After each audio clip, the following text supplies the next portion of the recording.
Yeniden yalnız kulu verese gelinecektim. Canlı eldim belgisi, canımay kolsuzcu renkim.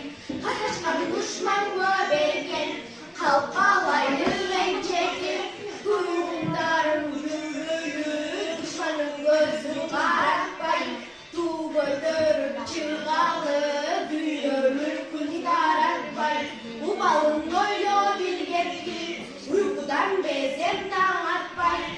Aylanayım kırkçıyı, tatanıp çıksak çok olsun. Aldıran çığlar kallar ağabey. Kırkçı gittim yoldaşım ey.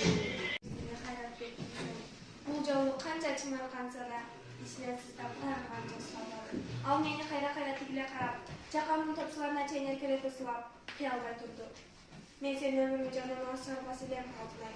Бирок кантейин, мени билген жетпейт, окуунучунун жолуна кайтара албайм. Аңгыча шарактаган поезда келип жетти. Муну эми азыр жөнөйсүң Алтынай. Бактылуу бол, окуй бер. Канатыңды жаз, талып болгон Алтынай, эч нерседен тайманба. Мен ыйлап эле тура бердим. Ыйлап Алтынай, жанагында экөөбүз тиккен терекчелер бар го, ошону мен өзүм багам, өстүрөмүн.